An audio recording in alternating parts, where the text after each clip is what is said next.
오늘은 베데스다의 기적이라는 제목으로 함께 은혜를 나누고자 합니다. 지난 주간에는 우리 민족 고유의 명절인 추석이 있었고 모처럼 연휴가 있었습니다. 명절은 멀리 떨어졌던 가족들이 함께 만나서 그동안 나누지 못했던 이야기의 꽃을 피우고 기쁨을 함께 나누고 안식을 취하는 절기입니다. 근데 모든 사람들이 다 명절을 이렇게 명절답게 지내는 것은 아니라는 것을 발견하게 됩니다. 명절에 오히려 더 스트레스를 받기 쉬운 사람들이 있는 것입니다. 시대가 어려울수록 명절에 고향에 가지 않는 사람들이 늘어나고 있다고 합니다. 어느 매체에서 젊은이들이 명절에 제일 듣기 싫은 소리를 조사해 보았다고요. 거기에 이제 통계에 몇 가지가 잡혔는데 그 중에 하나가 결혼은 언제 하냐라는 말이에요. 그렇죠. 그리고 또 요즘에는 무슨 일 하고 있냐라는 거죠. 취직은 했느냐라는 겁니다. 앞으로 뭐 하고 살래? 그리고 아무개는 어느 대기업에 취직했다더라, 뭐 이런 얘기들이 있는 겁니다. 이런 말을 들을 때 소위 명절 스트레스를 받는다고 합니다. 오늘 말씀의 배경도 보면 유대인의 명절이자 안식일이었다라는 것을 알 수가 있어요. 유대인의 명절은 가족이 함께 만나는 기쁨 외에도 지금까지 베풀어 주신 하나님의 은혜에 대해서 감사드리는 절기였습니다. 그래서 명절에는 전 세계적으로 흩어졌던 그 디아스포라 유대인들까지 다 이 예루살렘에 모여서 하나님께 이 감사의 제사를 드렸던 것이에요. 근데 정작 그 예루살렘에 살고 있지만 성전에 들어가지 못하고 더 깊은 고독과 절망 가운데 고통을 당하는 사람들이 있었던 것을 보게 됩니다.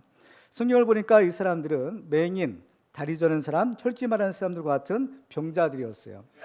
이들은 인간의 의술로는 고칠 수 없는 그러한 고질병을 앓고 있던지 아니면 어떤 그 경제적인 능력이 없던지 어쨌든 간에 그 병을 치유할 수 없는 사람들이 이 마지막 기적을 바라고 베데스다 연못을 찾아왔던 것입니다. 오늘 본문에 보면 이들 중에는 무려 38년 동안이나 병으로 고통을 받던 사람도 있었던 것을 보게 됩니다. 근데 놀라운 사실은 예수님께서 바로 이 사람의 병을 고쳐주신 것입니다.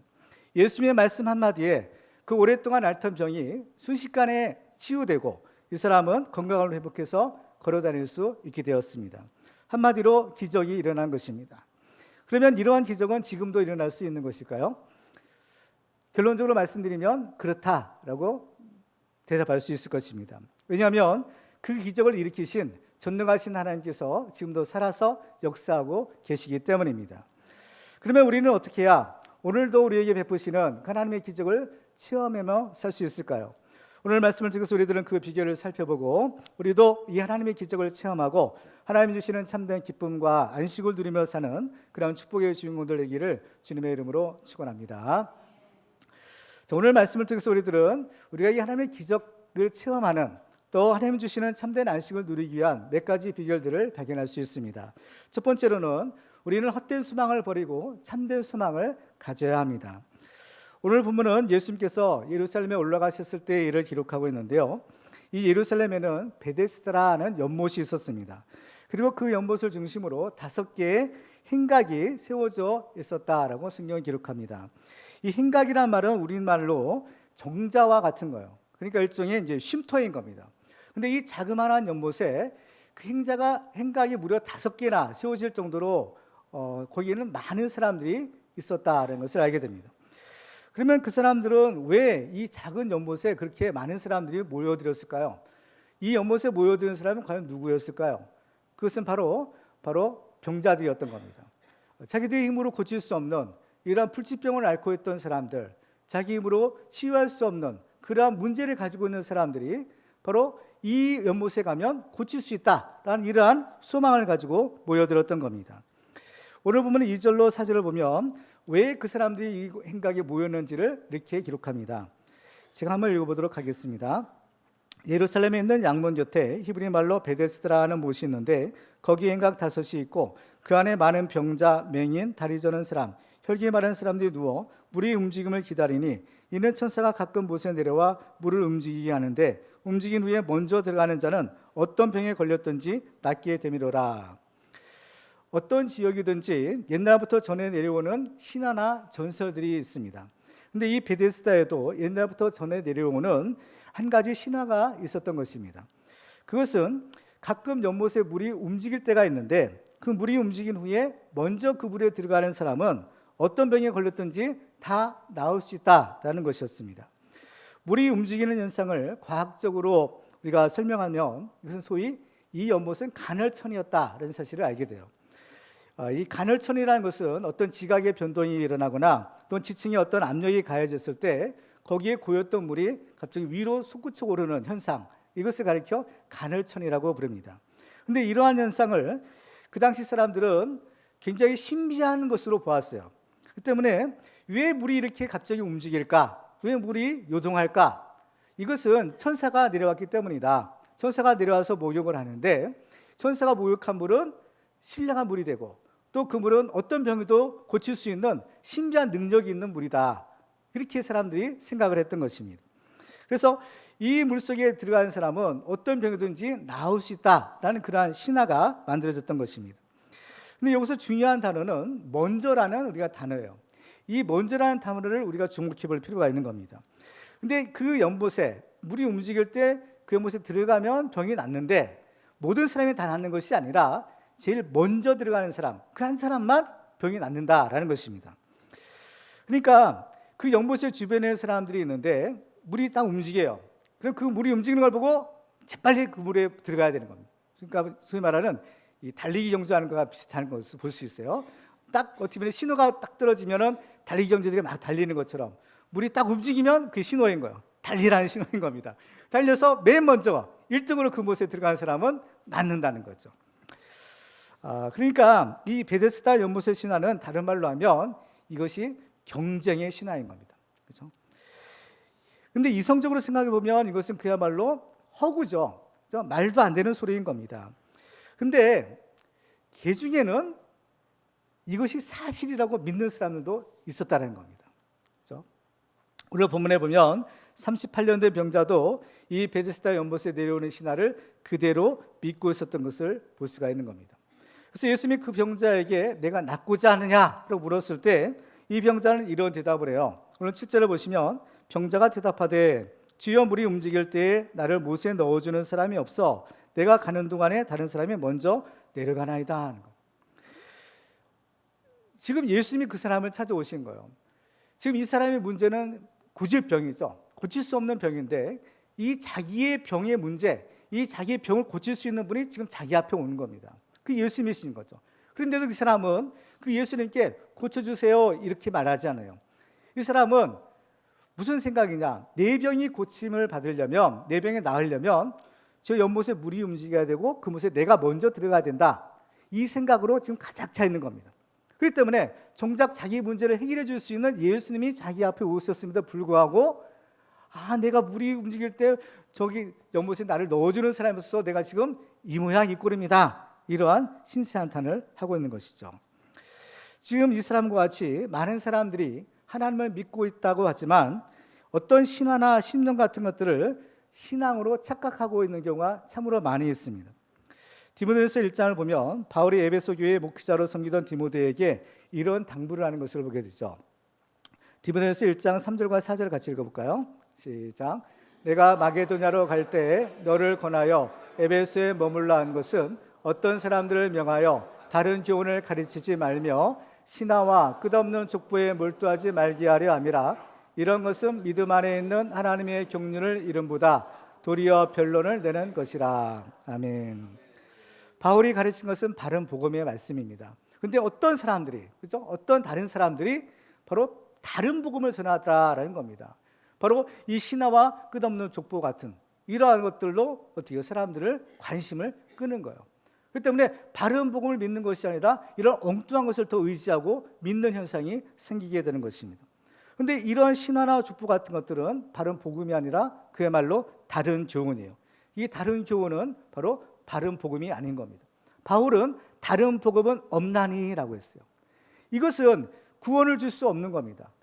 이 복음은 모든 믿는 사람들을 구원하시는 하나님의 능력이지만 이 복음이 변질되거나 이러한 다른 복음은 바로 우리에게 구원을 줄 수 없다라는 것입니다. 지금 이 38년 병자에게 정말 필요한 것은 누구였을까요? 자기를 그 연못에 넣어줄 사람이 아니라 자기의 병을 근본적으로 치유해 줄 수 있는 바로 예수님이셨던 겁니다. 바로 예수님은 누구십니까? 우리를 가장 잘 아시고 우리를 도와줄 수 있는 분이시죠. 바로 살아계신 하나님이신 겁니다. 하나님은 우리를 창조하시고 지으셨기에 우리를 가장 잘 아시고 또 우리가 문제가 생겼을 때 우리를 가장 잘 고쳐주시고 회복시켜 줄 수 있는 치유하시는 여호와이신 겁니다. 우리는 그 하나님을 믿고 의지해야 되는데, 근데 사람들은 자꾸 엉뚱한 것을 더 의지하려는 그러한 잘못된 경향이 있는 거예요. 아담의 타락 이래로 사람들은 그 마음이 교만해집니다. 그렇기 때문에 하나님을 섬기고 하나님을 의지하기보다는 자꾸 하나님을 무시하고 제멋대로 살려는 그러한 죄악된 속성을 가지고 있어요. 그 하나님께서는 이러한 사람들을 바로 세워주기를 원하죠. 이러한 사람들을 교정시켜주기를 원하는 겁니다. 그래서 근데 이것이 저절로는 안 되는 거예요. 그래서 사람들은 하나님을 의지하지 않고 자꾸 자기를 의지하거나 다른 어떤 것을 의지할 때 그것이 헛된 것이다라는 것을 알게 하시는 겁니다. 그래서 하나님께서는 우리 힘으로 해결할 수 없는 어려운 고난을 때로는 허락하실 때가 있어요. 그래서 우리 힘으로 아무리 발버둥 치고 다른 어떤 것을 의지해도 해결될 수 없는 그러한 어려운 문제를 주실 때가 있는 겁니다. 그럴 때는 우리가 빨리 깨달아야 되는 겁니다. 그럴 때는요, 하나님께로 지금 돌아가야 될 때인 겁니다. 살아계신 하나님, 진정으로 나를 사랑하시고 나를 도와주시는 그 하나님께로 돌아가야 될 때가 바로 고난의 때인 겁니다. 그럼에도 불구하고 마음이 완악한 사람들은 하나님께 돌아가려고 하지 않아요. 그렇죠? 하나님을 찾는 대신에 자꾸 엉뚱한 것을 의지하려고 하는 것입니다. 오늘 본문에 나오는 38년 된 병자가 바로 이러한 사람들을 대표하는 사람이라고 볼 수 있어요. 이 사람이 병이 든 지 벌써 38년이나 되었습니다. 이 사람이 병이 든 지 38년이 되었다는 것은 이 사람의 힘으로 이 병을 해결할 수 없다는 거예요. 그래서 이 38년이나 이런 오랜 세월을 사실은 낭비했던 거고, 고통 가운데 낭비한 겁니다. 만약에 이 사람이 빨리 깨닫고 하나님께로 돌아갔더라면 이 사람은 그 오랜 세월을 낭비하지 않을 수도 있었던 거예요. 그렇지만 이 사람은 하나님께 기도하고 하나님께 의지하기보다는 이 베데스다 신화라는 이런 엉뚱한 허황된 그 신화를 믿고 그 신화에 자기의 문제를 해결해 보려고 했던 것입니다. 지금도 사람들은 하나님을 의지하고 기도하기보다는 세상의 헛된 소리에 더 귀를 기울이고 그것을 더 믿으려고 하고 있어요. 어떤 병원에 가면 어떤 의사가 실력이 있다더라, 또 어떤 점쟁이가 용하다더라. 그래서 내 문제를 해결하고 자기 병만 고칠 수만 있다면 심지어 자기 영혼이라도 팔 그러한 사람들이 많이 있는 것입니다. 그러나 우리의 문제를 해결해 줄 수 있는 분은 오직 살아계신 하나님 한 분밖에 없는 것입니다. 이 세상을 창조하시고 우리를 친히 지으신 그 하나님이 왜 우리의 문제를 해결할 수 없겠습니까? 그렇기 때문에 우리는 우리의 소망을 헛된 것이 아닌 바로 이 살아계신 하나님께 두어야 합니다. 디모데후서 4장 10절에 보면 바울이 이렇게 얘기합니다. 이를 위하여 우리가 수고하고 힘쓰는 것은 우리의 소망을 살아계신 하나님께 두미니 곧 모든 사람, 특히 믿는 자들의 구주시라 라고 했어요. 우리는 우리의 소망을 살아계신 하나님께 둔다는 겁니다. 그 하나님은 모든 사람을 바로 구원하시는 주님이시다라고 고백하고 있습니다. 그 때문에 우리는 우리의 소망을 어디에 둘 것인가? 바로 살아계신 하나님, 우리를 구원하시는 참 능력이 하나님께 두어야 되는 겁니다. 성경은 하나님께 자기의 소망을 두는 자가 바로 복이 있는 사람이다 라고 말씀하고 있어요. 시편 146편 5절을 같이 읽어볼까요? 시작. 야곱의 하나님을 자기의 도움으로 삼으며 여호와 자기 하나님에게 자기 소망을 두는 자는 복이 있도다. 아멘. 왜 그 하나님께 소망을 두는 자가 복이 있느냐? 그 하나님이 살아계시고 또 우리의 문제를 해결할 수 있는 능력이 있기 때문인 겁니다. 그 하나님은 우리의 기도를 들으시고 응답해 주시는 살아계신 하나님인 겁니다. 예레미야 29장 11절에 보면 여호와의 말씀이니라 너희를 향한 나의 생각을 내가 아나니 평안이요 재앙이 아니니라 너희에게 미래와 희망을 주는 것이니라 너희가 내게 부르짖으며 내게 와서 기도하면 내가 너희들의 기도를 들을 것이요 너희가 온 마음으로 나를 구하면 나를 찾을 것이요 나를 만나리라는 거예요. 우리가 기도하면 하나님이 들으시고 응답해 주시겠다. 하나님의 약속인 것입니다.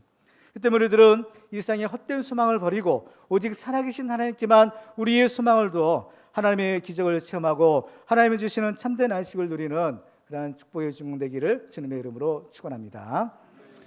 두 번째로 우리가 하나님의 기적을 체험하기 위해서 우리는 낙심하지 말고 사랑의 하나님만 의지해야 됩니다.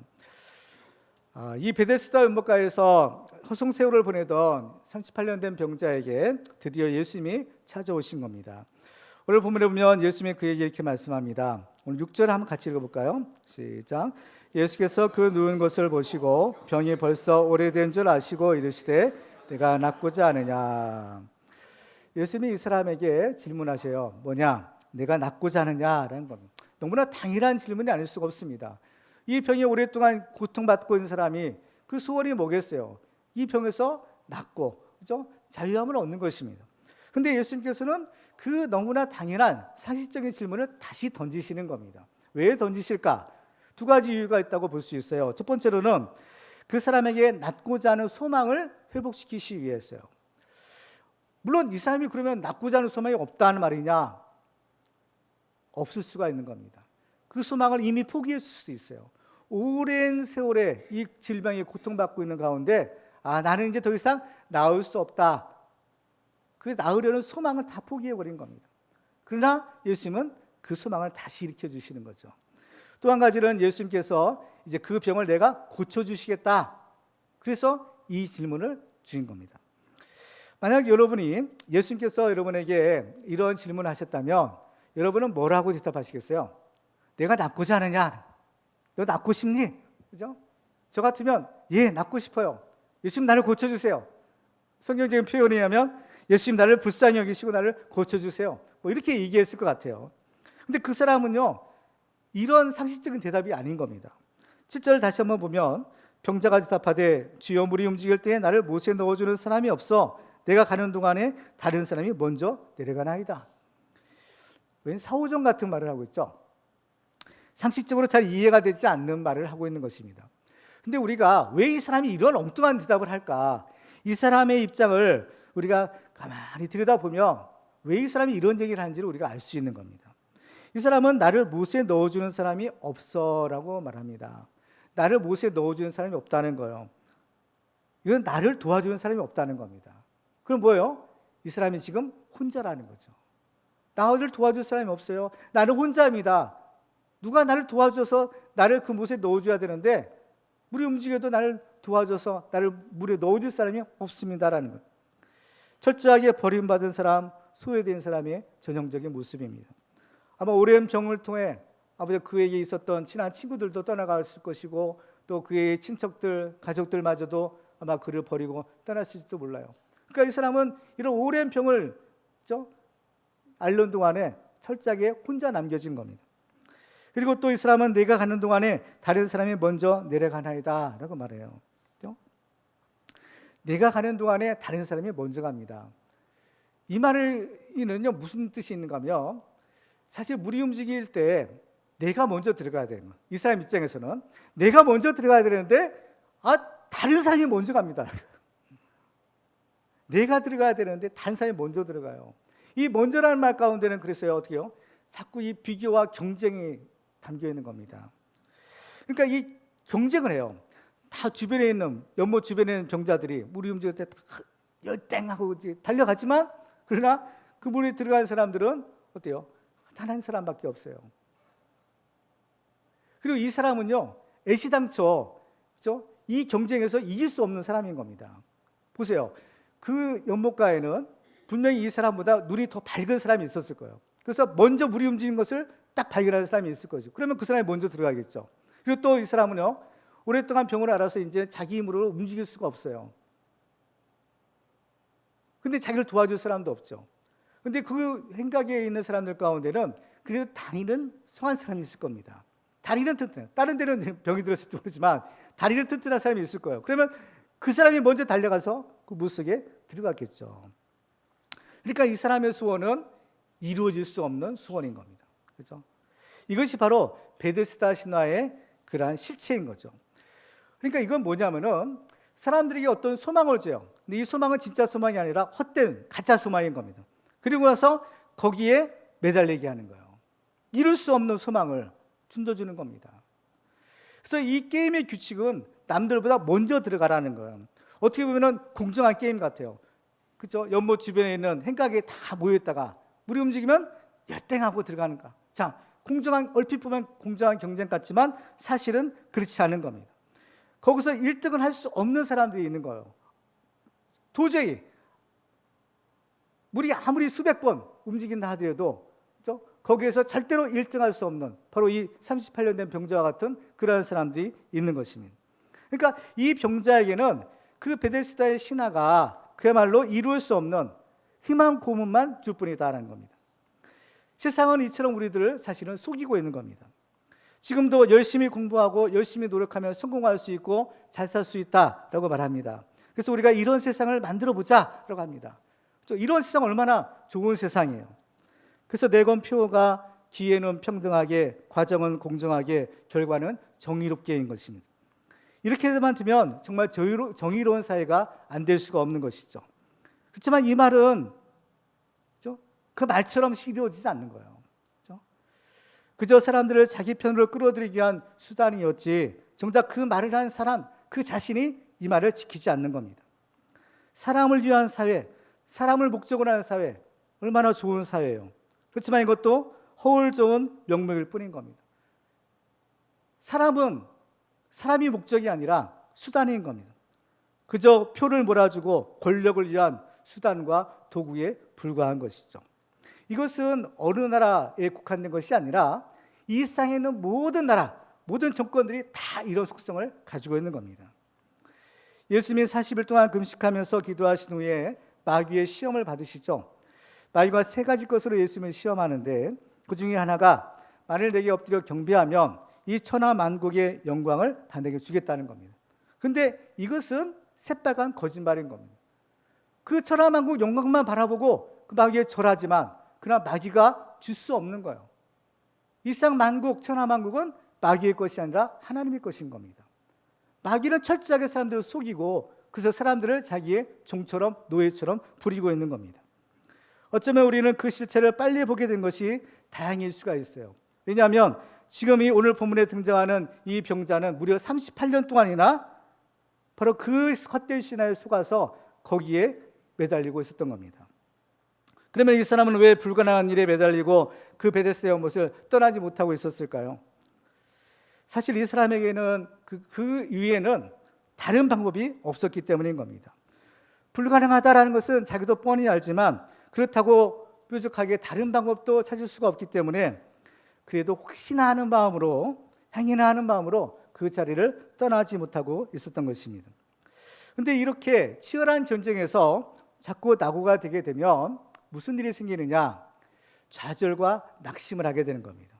한 번 실패하고 두 번 실패하고 자꾸 이 실패가 반복되다 보면 이제 자기 자신에 대한 믿음과 자신감이 없어져요.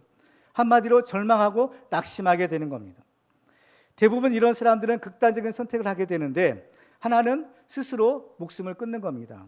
이제 자기 힘으로 도저히 이 경쟁에서 이길 수가 없는 거예요. 아무리 노력해도 아무리 발버둥 쳐도 안 되는 겁니다. 스스로 포기하는 거죠. 이런 헛된 소망의 사람을 죽음으로 몰고 가는 겁니다. 그리고 또 하나의 선택은 이제 다른 사람 탓을 하는 거예요. 내가 이렇게 된 것은 누구 때문이다, 무엇이 없어서 때문이다 라고 원망하는 겁니다. 오늘 본문에서 이 38년 된 병자도 나를 못에 넣어주는 사람이 없기 때문이다 라고 원망하고 있는 것입니다. 그런데 우리들은요, 이래서는 안 되는 겁니다. 우리는 어떤 상황에 있을지라도 절대로 낙심하지 말아야 돼요. 세상은 우리를 절망하게 하고 낙심하게 만듭니다. 그러나 우리들은 절대로 낙심해서는 안 되는 겁니다. 왜냐? 바로 우리에게는 하나님이 계시기 때문인 겁니다. 우리는 하나님을 믿기 때문인 거죠. 바로 이 전능하신 하나님, 우리를 사랑하시는 하나님이 바로 나를 지켜보고 계시고 또 나를 도와주기를 원하시기 때문인 겁니다. 오늘 본문에도 보면 바로 이 병자는 나는 혼자다라고 생각했어요. 아무도 나를 알아주는 사람도 없고 아무도 나에게 관심을 가져주는 사람도 없고 아무도 나를 도와주는 사람이 없다라고 생각했습니다. 그러나 그렇지 않았던 거예요. 바로 예수님이 바로 그 사람을 이미 오래전부터 주목하고 계셨던 겁니다. 이 사람은 38년 동안 나는 혼자다라고 생각했지만 그러나 예수님이 그를 계속해서 지켜보고 계셨던 거예요. 그래서 결국에는 이 사람을 도와주시려고 지금 그에게 찾아오신 것입니다. 하나님은 우리를 불쌍히 여기시는 분이에요. 그리고 우리를 도와주기를 원하시는 분인 겁니다. 이처럼 하나님은요, 우리를 아시고 또 우리를 도와주기를 원하시는 긍휼이 많으신 사랑의 하나님이신 겁니다. 그래서 예수님께서 이 사람을 찾아와서 이 사람의 문제를 해결해 주시죠. 오늘 보면 8절과 9절에 보면 예수께서 이르시되 일어나 네 자리를 들고 걸어가라 하시니 그 사람이 곧 나와서 자리를 들고 걸어가니라. 이 사람의 문제가 예수님이 오시니까, 하나님의 때가 되니까 단번에 해결된 것입니다. 하나님께서는 우리를 사랑하세요. 이 하나님의 사랑을 다른 말로 하면 하나님의 긍휼이다 라고 표현합니다. 하나님 우리를 긍휼히 여기시는 분이다 라고 표현하죠. 이 긍휼이란 말은 히브리어로 라함이라는 단어를 사용하는데, 이 말의 뜻은 어머니의 태, 자궁이라는 뜻을 가지고 있는 말입니다. 그러니까 하나님이 우리를 긍휼히 여기신다라는 것은 그 자녀를 어머니가 그 자궁에 10달 동안 이렇게 품어 있는 것처럼, 그렇죠? 하나님께서 우리를 그렇게 생각하신다는 거예요. 그게 우리를 품으신다는 거예요. 그렇죠? 우리를 가장 깊숙이 하나님께서 우리를 품고 우리를 지키시고 보호하신다, 이런 뜻을 가지고 있는 겁니다. 하나님은 우리를 긍휼히 여기신다라고 하시죠. 이사야 49장 15절에 보면 이렇게 말씀합니다. 우리 같이 읽어볼까요? 시작. 여인이 어찌 그 젖먹는 자식을 잊겠으며 자기 태에서 난 아들을 긍휼히 여기지 않겠느냐. 그들은 혹시 잊을지라도 나는 너를 잊지 아니할 것이라. 성경에 보면 하나님은 우리를 손바닥에 새기셨다라고 말씀합니다. 우리를 절대로 잊어버리시는 분이 아니라는 겁니다. 그리고 또 이 긍휼이라는 말은 헬라어로는 스프랑크논이라는 단어를 사용하는데, 이 말의 뜻은 창자라는 뜻을 가지고 있는 단어입니다. 창자라는 말을 쓸 때는요, 어떻게 보면 어때요? 어떤 아픔, 고통 이런 걸 나타낼 때 창자라는 단어를 주로 사용하죠. 예레미야 31장 20절에 보면 이렇게 말씀합니다. 에브라임은 나의 사랑하는 아들, 기뻐하는 자식이 아니냐. 내가 그를 책망하여 말할 때마다 깊이 생각하노라. 그러므로 그를 위하여 내 창자가 들끓으니 내가 반드시 그를 불쌍히 여기리라. 여호와의 말씀이니라. 그러니까 그 사랑하는 아들, 그죠? 그 아들이 잘못된 일로 인해서 고통을 받아야 되는, 징계를 받아야 되는 그 모습을 보면서 하나님의 마음이 마치 그 창자가 정말 끊어지듯이 그렇게 아프시다라는 겁니다. 이 하나님의 긍휼이에요. 이 단장의 아픔, 단장의 슬픔이라는 그런 말이 있듯이 하나님이 이렇게 우리를 사랑하신다라는 겁니다. 마가복음 1장에 보면 한 나병 환자가 예수님을 찾아왔습니다. 그때 예수님은 그 사람을 불쌍히 여기사 그 사람을 만져주셨다고 했어요. 마가복음 1장 41절에 보면 예수께서 불쌍히 여기사 손을 내밀어 그에게 대시며 이르시되 내가 원하노니 깨끗함을 받으라 하시니. 여기서 예수님께서 그 사람을 불쌍히 여기셨다라고 번역된 헬라어 단어가 바로 스프랑크논이라는 그 원어를 사용하는 겁니다. 그러니까 창자가 끊어질 듯하다라는 거예요. 그러니까 예수님께서 그 불쌍한 사람, 나병으로 고통받고 있는 사람을 보실 때 그 마음이 그렇게 아프셨다라는 겁니다. 예수님은 그 긍휼하신 마음으로 바로 오늘 본문에 있는 38년 된 병자를 찾아오신 겁니다. 그 병자를 찾아오신 것처럼 예수님께서는 바로 말 못할 고통 가운데 신음하고 있는 우리들도 예수님 바로 찾아오시는 겁니다. 나 혼자라고 생각할 때 나 혼자가 아니라는 것을 아시기 바랍니다. 바로 그 자리에 바로 긍휼히 여기시는 그 사랑의 하나님이, 그 예수님이 우리를 찾아와 내가 낫고자 하느냐 말씀하고 계시는 겁니다. 가만히 생각해 보면 우리들도 이 38년 된 병자처럼 우리를 도와줄 사람이 없고 또 우리가 무엇이 없어서 안 된다라고 때로는 좌절하고 낙심하고 있는 것이 아닌가 생각됩니다. 그런데 정말 우리에게 없는 것은 우리를 도와줄 사람이 없는 것이 아니고 또 우리에게 돈이 없는 것도 아니고 정말 우리에게 없는 것이 있어요. 그게 뭐냐? 바로 우리를 긍휼히 여기시는, 우리를 사랑하시는 하나님에 대한 믿음이요 또 그 장래에 대한 소망인 것입니다. 예수님의 제자들이 왜 우리는 귀신을 쫓아내지 못했습니까? 라고 물었을 때 예수님이 이런 대답을 하십니다. 마태복음 17장 20절 같이 한번 읽어볼까요? 시작.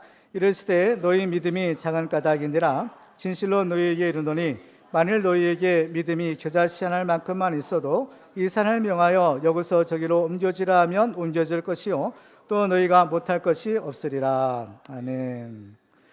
이 겨자씨만한 믿음만 있어도 된다는 겁니다. 그렇죠?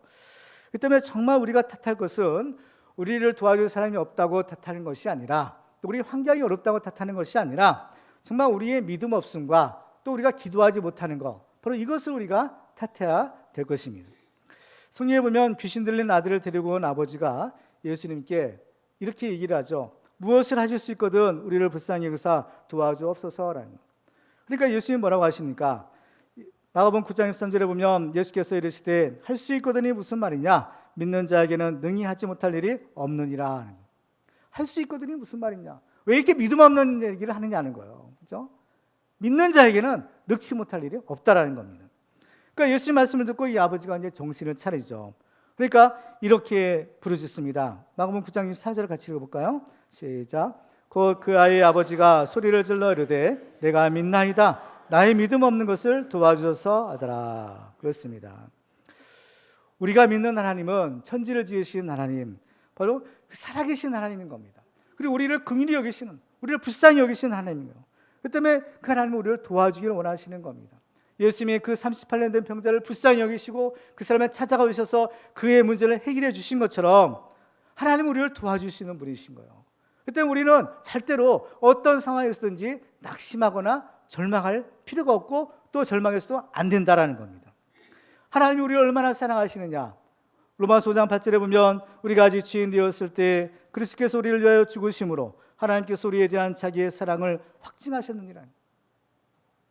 자기 아들을 우리에게 내어주시기까지, 자기 아들을 죽이시기까지 우리를 사랑하신 그 하나님의 사랑이라는 겁니다.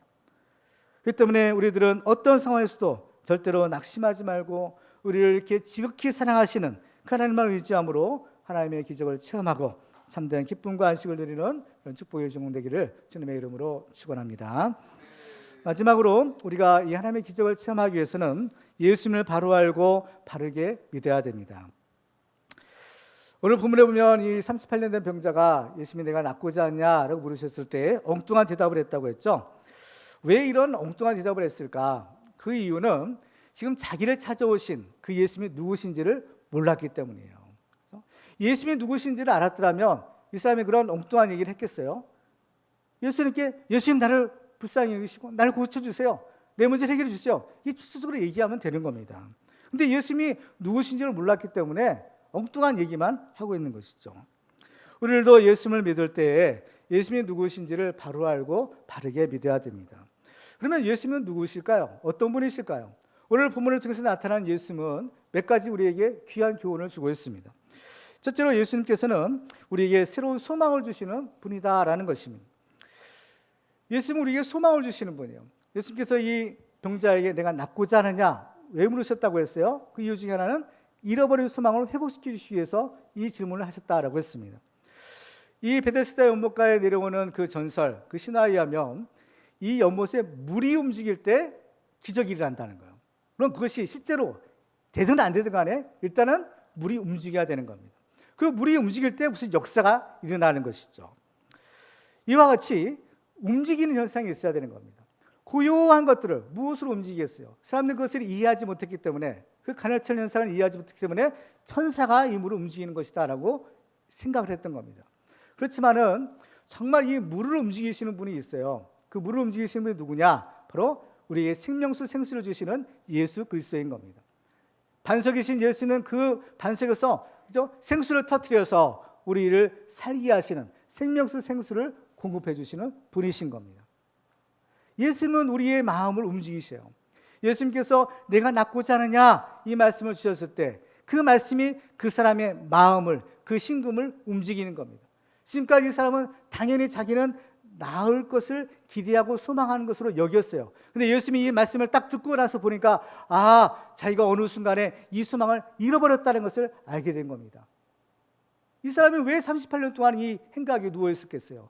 낫고자 하는 목적인 겁니다. 근데 정작 그 낫고자 하는 목적, 그 소망을 이미 잃어버린 지가 오래된 거예요. 자기는 모르고 살았어요. 그렇지만 예수님이 이 말씀, 내가 낫고자 하느냐 이 한마디 말씀이 그에게 비수처럼 꽂힌 겁니다.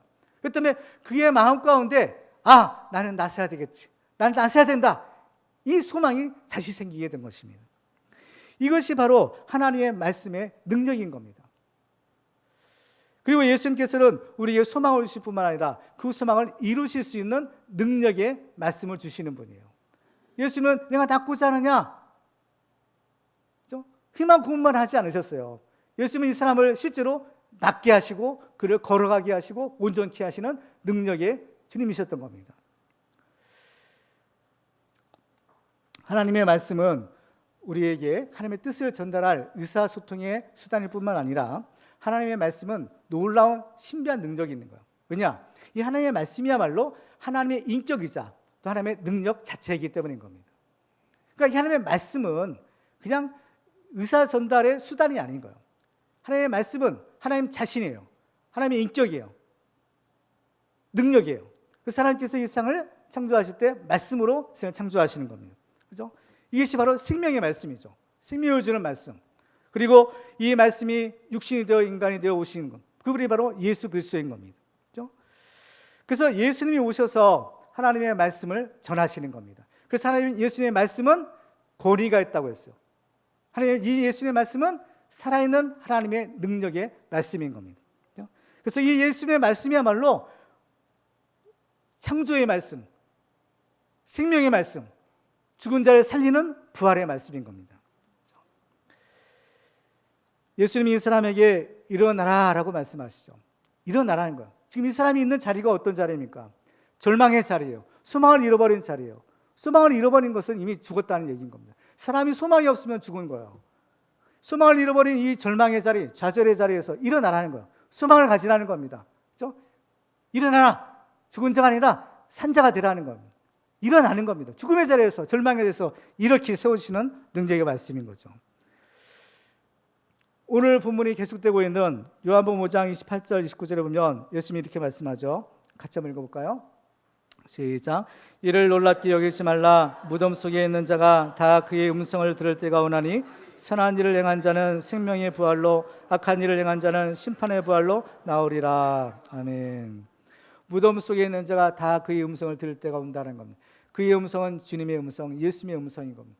무덤 속에 있는 자처럼 소망을 잃어버리고 절망 가운데, 죽음 가운데 있는 그 사람들, 마른 뼈와 같은 사람들에게 이 주님의 말씀이 전해지는 겁니다. 이 말씀이 그들을 일으키는 말씀, 그들에게 생명을 주는 말씀, 그들에게 소망을 주는 말씀, 그들에게 생명을 주는 말씀인 겁니다.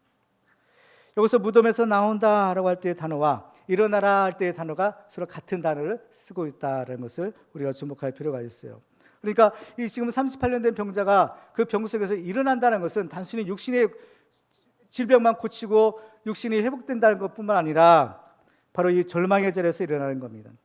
무한 경쟁에서 패배한 그 실패의 자리에서 다시 일어나는 것이고, 그 사망의 그늘에서 생명의 부활로 나오는 것을 의미하는 것입니다. 자, 예수님께서 이렇게 죽은 자를 살리시는 분이세요. 소망이 없는 자에게 소망을 주시는 분이세요. 그렇죠? 병든 자를 고치시고 회복시키시고 다시 일으켜주시는 분이신 겁니다. 그러면 이 예수님의 은혜를 받은 사람, 예수님께 이 고침을 받은 사람은 이제 어디로 가야 될까요? 일어나서 내 자리를 들고 가라고 하셨어요. 어디로 가라는 말입니까? 오늘 보면 이 사람이 간 곳이 있어요. 어디로 갔죠? 성전으로 간 것입니다. 하나님의 계신 집, 하나님의 성전으로 이 사람이 간 겁니다. 이 사람이 소망이 있었어요. 이 사람이 꿈이 있었습니다. 그 뭐냐? 내가 병이 나으면 이제 하나님께 가서 하나님께 제사드리고 하나님께 예배드리고 하나님을 만나야 되겠다. 성전에 들어갈 수 없는 사람들이 있어요. 그렇죠? 불구자들, 병든 사람들, 이런 사람들은 성전에 들어갈 수가 없었던 겁니다. 38년이나 바로 이 행각에서 그렇게 아버지 허송세월을 보내던 사람, 올해는 가려나 내년에는 가려나 그렇게 간절한, 어떻게 보면 헛된 소망이죠. 그런 기약 없는 소망을 가지고 살았던 사람, 과연 이 꿈이 이루어질까? 기약이 없는 꿈이었지만 그러나 예수님이 오셔서 그를 고쳐주신 겁니다. 그럴 때 이 사람은 어디로 가느냐? 다른 곳으로 가지 않았어요. 이 사람은 바로 그토록 자기가 소원했던 하나님의 성전에 들어간 겁니다. 하나님의 성전에 들어가서 하나님께 제사드리고 하나님께 찬양하고 하나님께 감사를 드린 것이에요. 이 사람이 하나님께 성전에 간 것은 하나님을 예배하러 간 겁니다. 하나님을 예배한다는 것은 하나님을 만난다는 거예요.